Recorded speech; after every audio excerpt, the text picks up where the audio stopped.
You know the names of the biggest country stars, but do you know the fertilizer salesman who became a platinum-selling comedian?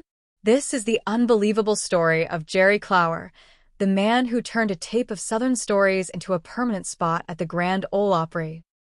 After graduating from high school in 1944, Liberty, Mississippi native Clower immediately began a 2-year tour in the Navy.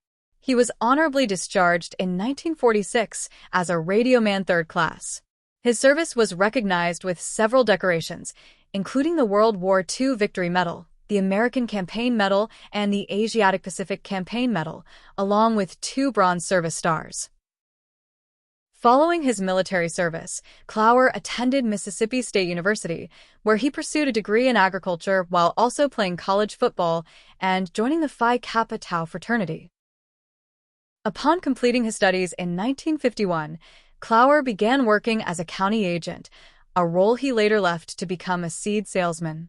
His career in the agricultural sector continued to advance, and in 1954, he took a position as a fertilizer salesman for Mississippi Chemical.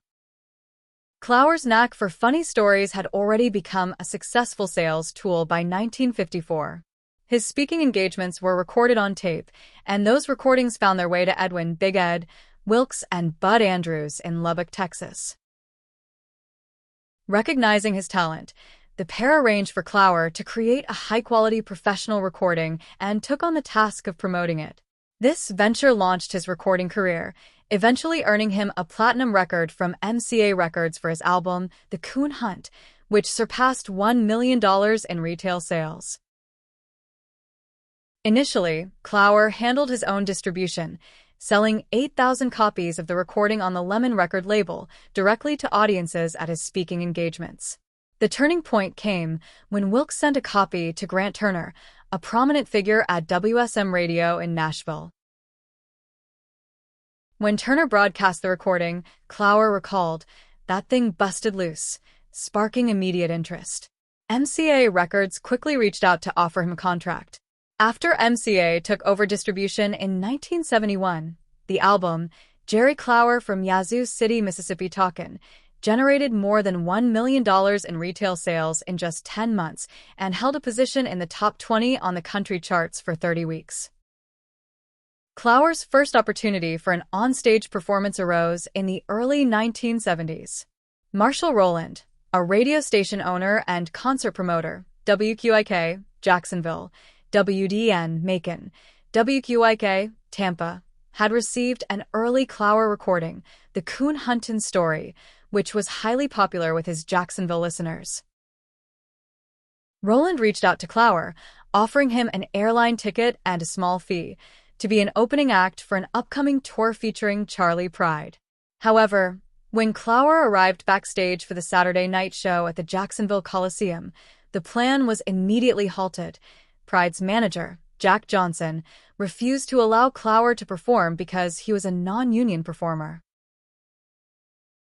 Instead of canceling the performance, Rowland improvised by sending Clower onto the stage while the house lights were up and the audience was still filing into the Coliseum. Clower proceeded to entertain the crowd for approximately 30 minutes. Charley Pride, who observed the entire set from backstage, was reportedly so impressed that he subsequently championed Clower, introducing him as a new friend at the next of Rowland's concerts. This incident marked the beginning of a lifelong close friendship and professional partnership between Clower and Rowland. In the years that followed, Clower became a regular fixture at Rowland stations, particularly WQIK in Jacksonville. His comedy recordings were often aired, temporarily replacing the music and highlighting the fact that his professional career had been truly launched by the promoter's quick thinking in that city. Clower was famous for his routines about the Ledbetters, a family of quintessential Southern country folk.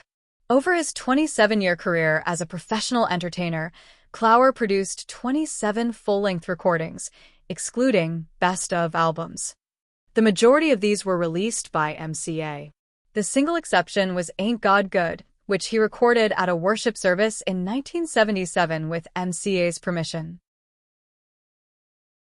This album, promoted and distributed by Word Records, provided Clower, a staunch Christian, a comfortable church setting to share his personal testimony. His strong faith was a well-known part of his public persona. He frequently included references to God in his stories and often spoke at Southern Baptist Convention events. Clower himself credited his faith with keeping him happy and allowing him to make others laugh. In 1973, Clower achieved a major career milestone by becoming a member of the Grand Ole Opry, where he continued to perform consistently until his death. That same year marked the start of his involvement with the long-running syndicated radio show, Country Crossroads, which he co-hosted for over 20 years alongside Bill Mack and Leroy Van Dyke. This program has remained on the air in syndication for 4 decades.